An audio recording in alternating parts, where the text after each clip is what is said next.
ಮಾಜಿ ಪ್ರಧಾನಿ H D ದೇವೇಗೌಡರ ಧರ್ಮಪತ್ನಿ ಚೆನ್ನಮ್ಮನವರ ಅಂತ್ಯಕ್ರಿಯೆಗೆ ಸಕಲ ಸಿದ್ಧತೆಗಳು ನಡೀತಾ ಇದೆ.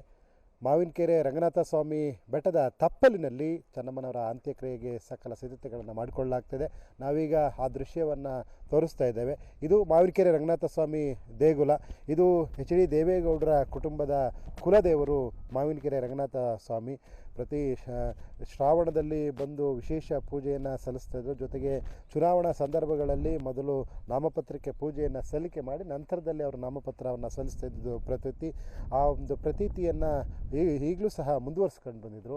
ಮಾವಿನಕೆರೆ ರಂಗನಾಥ ಸ್ವಾಮಿಯ ದೇಗುಲದ ಬೆಟ್ಟದ ತಪ್ಪಲಿನಲ್ಲಿ ಚೆನ್ನಮ್ಮನವರ ಅಂತ್ಯಕ್ರಿಯೆ ಮಾಡೋದಕ್ಕೆ ಈಗಾಗಲೇ ಸಕಲ ಸಿದ್ಧತೆಗಳನ್ನು ಮಾಡಿಕೊಂಡಿದ್ದಾರೆ.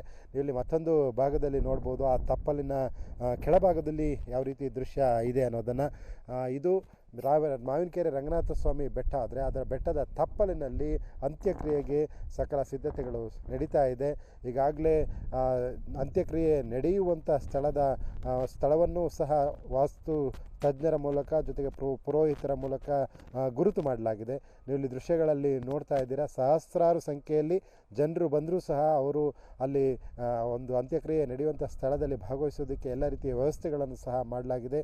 VIP ಗಳು ಟೈಮಲ್ಲಿ 62ರಲ್ಲಿ ಅಲ್ಲಿಗೆ ಹೋಗಲೇಬೇಕು ಅಂತಂದರೆ ನಮ್ಮ ತಂದೆ ಅದು ಮುಗಿಸ್ಕೊಂಡು ಅರತನಹಳ್ಳಿಗೆ ಹೋಗ್ತೀವಿ ನಾವು. ಅಲ್ಲೇ ಹನುಮನಹಳ್ಳಿ ಮೇಲೆ ಇಲ್ಲೇ ನಾಗಲಾಪುರ, ಸಂಕರಹಳ್ಳಿ, ಕಳ್ಳಿಕೊಪ್ಪಲು, ಮಾರಗೋಡನಹಳ್ಳಿ, ಕಟ್ಟಹಳ್ಳಿ, ಹನುಮನಹಳ್ಳಿ, ಬಸವನಾಯಕನಹಳ್ಳಿ, ಅಂಗರಹಳ್ಳಿ ಮೇಲೆ ಅರತನಹಳ್ಳಿಗೆ ಹೋಗ್ತೀವಿ.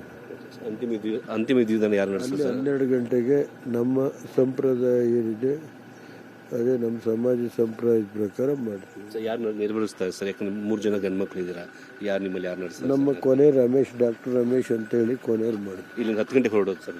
ಇಲ್ಲಿಂದ 10 ಗಂಟೆಗೆ ಬಿಡ್ತೀವಿ.